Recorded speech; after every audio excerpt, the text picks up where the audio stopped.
नमस्कार। मैंने कल अपने 2 वीडियो अपलोड किए थे और मैं प्रत्येक वीडियो में बार-बार आप सभी से ही बार-बार प्रार्थना कर रही हूँ कि हमारे वीडियो को ज़्यादा से ज़्यादा शेयर करके श्रीमान मुख्यमंत्री राजस्थान सरकार और सेंट्रल गवर्नमेंट अमित शाह तक ये बात पहुँचाइए कि किस तरह से लगातार जो सहकारी बैंकें हैं, जिला सहकारी बैंक हैं, उनमें किस तरह से भ्रष्टाचार और अधिकारी किस तरह से अपने पद अधिकारों का उपयोग करके एक मामूली कर्मचारी को परेशान करते हैं और कोई भी अधिकारी सुनने को तैयार नहीं होता है और किस तरह से भ्रष्टाचार की जो पराकाष्ठा बढ़ती जा रही है। तो मुझे पूरा विश्वास है कि जो हमारे सहकारी मंत्री हैं वो इस बैंक को भी नेशनल बैंक की तरह डेवलप करें और इसमें पारदर्शिता लेके आएँ। तो मैंने कल आपको बताया किस तरह से जो प्रबंध निदेशक दीपाली सेंट्रल कोऑपरेटिव ओमपाल सिंह थे, उन्होंने मेरे जो विधवा भाभी है उनके पीएफ और ग्रुप इंश्योरेंस और सारे जो जितने भी परिलाभ थे सारे रोक दिए और लिखा कि जो मरने वाला व्यक्ति है वो अपना स्टोर का चार्ज देकर नहीं मरा। तो ये मतलब कि मैं आपको बताऊंगी बहुत ही हास्यप्रद है और अफसोसजनक भी है। लेकिन क्या करें, हमारे देश में सारे तो नहीं कह सकते, लेकिन भ्रष्टाचार थोड़ा अधिक डेली मैं पढ़ती हूँ अखबार में, तो भ्रष्टाचार इतना ज़्यादा बढ़ चुका है कि एक ईमानदार जो अधिकारी है वो भी उनके खिलाफ कुछ नहीं कर पा रहा है। तो इससे पहले भी हम रजिस्ट्रार कार्यालय गए थे कि भी हम पता करने के भी 40 लाख जो वसूली लगाई है वो बहुत मतलब कि एक बैंकिंग से जो पावर नहीं था वो आपने लगाई है, तो क्या ये वास्तव में उचित है? तो जो एक हमें ओम प्रकाश जी पारिक मिले थे, उन्होंने ये कहा कि नहीं, ये वसूली है वो गलत लगाई है, लेकिन अब हम अपने अपने अधिकारी के विरुद्ध कुछ भी आदेश पारित नहीं कर सकते हैं। ये अपना आप में एक बहुत बड़ी विडम्बना है कि जो अधिकारी हैं वो अपने पद अधिकार दुरुपयोग तो करते हैं लेकिन उसका सदुपयोग नहीं कर पाते हैं। और कभी भी वो जहाँ तक है कि कोई न्याय भी नहीं कर पाते हैं, क्योंकि वो सीधा ये कह देते हैं कि भी आप न्यायालय जाइए, क्योंकि न्यायालय में तो और भी बड़ी लंबी भीड़ है, लंबी कतार है, वहाँ वहाँ वो बेचारा भोलाराम का जीव फंसा रहेगा और वहीं पे घूमते घूमते वो मर जाएगा और कभी भी उसे न्याय नहीं मिल पाएगा और हम अपना पेमेंट लगातार लेते रहेंगे। तो ये मतलब कि मैं इसलिए भी चाहूँगी कि वीडियो आप ज़्यादा से ज़्यादा शेयर करें जिससे सरकार तक बात पहुँचे कि जो उच्च अधिकारी हैं उनका एक दायित्व फिक्स किया जाए कि इनके पास अगर कोई समस्या आती है, इनके पास कोई न्याय मांगने आता है, तो ये लाखों का जो पेमेंट लेते हैं उसका उसके तहत वो कर्तव्य का पालन करें, क्योंकि वो अपने कर्तव्य का पालन नहीं करते हैं, वो सारा जो दुरुपयोग करके अपने पद का। लेकिन जब न्याय की बात आती है तो न्याय के लिए कह देते हैं नहीं, हम अपने अधिकारी के विरुद्ध कार्रवाई नहीं करेंगे। अरे कार्रवाई क्यों नहीं करोगे? आपके अधीनस्थ है, अगर उसने गलत काम किया है, गलत डिसीजन दिया है तो आपको राइट ना।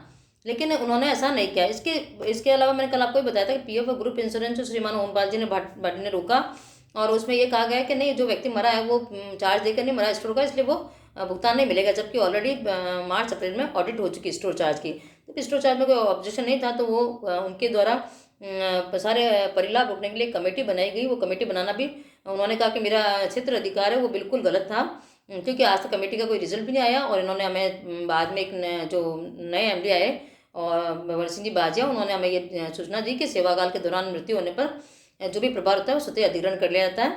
मैं नाम के सहित भी इसलिए बताऊंगी क्योंकि मुझे इसमें बिल्कुल डर नहीं, क्योंकि मेरे पास सारे एविडेंस हैं। अगला अगर किसी बात का भी ऑब्जेक्शन करता है तो हम वहाँ पे मैं खुद स्वयं कोर्ट में उन्हें चैलेंज करने के लिए तैयार हूँ।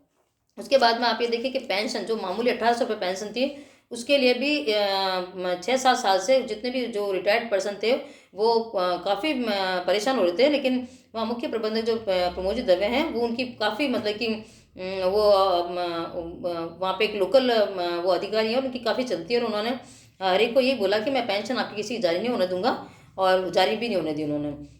इसी के तहत जब ये श्रीमान ओमपाल जी यहाँ पे पदस्थापित हुए तो एक शाखा प्रबंधक और थे, वो भी 7 वर्ष पूर्व रिटायर हो चुके थे और वो काफ़ी संघर्ष कर रहे थे और उनकी परिस्थिति बहुत ख़राब हो चुकी थी। क्योंकि वो मेरे पास भी आए तब मैंने उन्हें देखा कि वो बहुत मतलब कि उनकी मतलब कि उनका शरीर जो 67 ईयर्स के हो चुके, उनका शरीर भी बहुत डाउन हो चुका था और वो कह रहे थे मैं आर्थिक परिस्थिति भी मेरी इतनी डाउन हो चुकी है कि मैं बहुत परेशान हूँ। तो वो इनके पास श्रीमान ओमपाल जी के पास गए और ओमपाल जी ने उन्हें बड़ी भद्दी भद्दी गालियाँ बोली। तो वो अन्य जो एमडी पहले भी आए थे उनके पास भी गए, लेकिन उन्होंने किसी ने इनको गाली गलौज नहीं किया। और ये जब जब भी इनके ओमपाल जी के पास जाते वो उन्हें अनशन बोलते, तो एक दिन किसी ने उन्हें सलाह दी कि भी आप रिकॉर्डिंग करके ले आए। तो उन्होंने वो इस दिन रिकॉर्डिंग कर अपने स्टार्ट करके गए और उनसे रिक्वेस्ट की कि सर आप मेरी पेंशन पे हस्ताक्षर कर दीजिए। तो उन्होंने ओमपाल जी ने गंदी गंदी गंदी गालियाँ बोली और वो गालियों को जो रिकॉर्डिंग है वो हमारे पास भी हमें भी भेजा था और मेरे पास भी सेव है। और जब उन्होंने पुलिस में कंप्लेंट करी और उन्हें ये बोला कि मैं आपके खिलाफ ये कार्रवाई करूंगा कि आपने मुझे बद्दी बद्दी गालियाँ बोली और मेरे पास रिकॉर्डिंग भी है, और वो तो तब उन्होंने जो ओमपाल जी थे उन्होंने उनकी पेंशन दस्तावेजों पे साइन कर दिए। तो अगर पेंशन रोकने का right Deepali central cooperative bank के पहले भी जो एमडी रह चुके उनको और वर्तमान जो ये थे जिन्होंने साइन किया उनको अगर राइट था, तो चाहे आपने गाली गलौज किया, चाहे कुछ भी किया, चाहे उसने रिकॉर्डिंग करी, आपको पेंशन दस्तावेज साइन नहीं करने चाहिए थे। लेकिन क्योंकि पेंशन रोकने का राइट नहीं था, इसलिए अगले ने उस रिकॉर्डिंग के आधार पर वो साइन किए। अन्यथा अगर राइट नहीं होता तो पेंशन दस्तावेज साइन नहीं करते। स्पष्ट है कि इतने साल तक जो भी 6-7 व्यक्ति जो रिटायर्ड हो चुके थे और उनकी रिटायरमेंट को भी 7-8 साल हो चुके हैं, उनकी पेंशन रोकना यानी एक इलीगली रोक रहे थे ये लोग।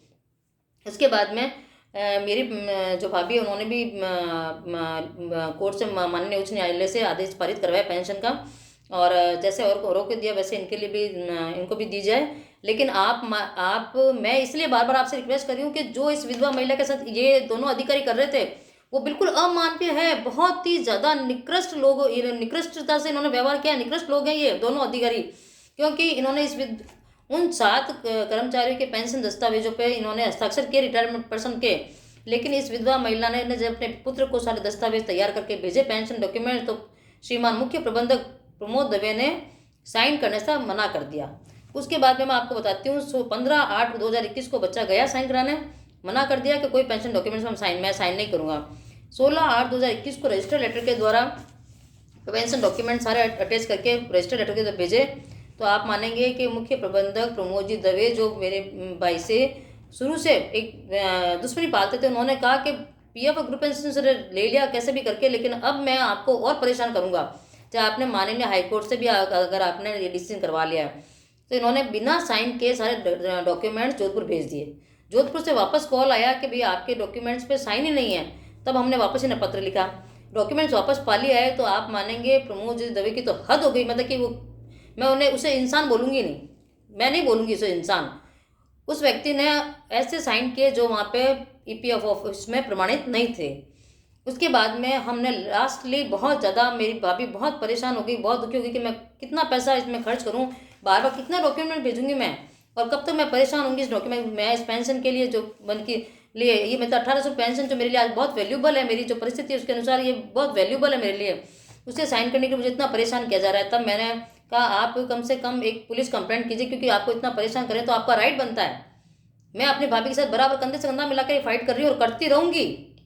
और मैं चैलेंज करती हूँ कि आप मेरे खिलाफ बाकायदा मुझे चैलेंज करिए कोर्ट में, मैं लड़ूंगी, क्योंकि मैं किसी से नहीं लड़ती हूँ। तो मैंने उनको कहा, हम जाके पुलिस में कंप्लेंट की, तो इनको बुलाया प्रमोद जी दवे को।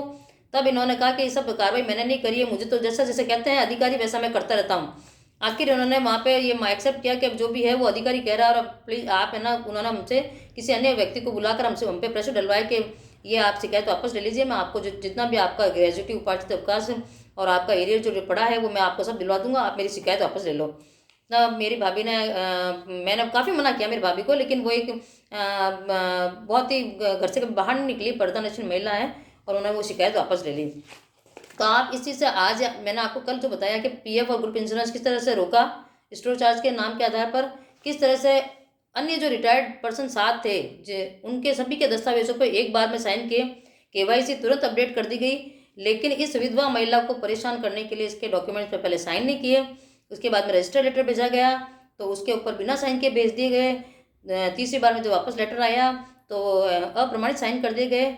जब हमने फिर पुलिस शिकायत करी तब जाकर इन्होंने वहाँ पर ये लिख के भेजा ईपीएफ ऑफिस में कि ये हस्ताक्षर श्रीमान प्रमोद दवे के हैं और इन्हें प्रमाणित माना जाए, तब वो हमारे वहाँ से पेंशन जारी हुआ।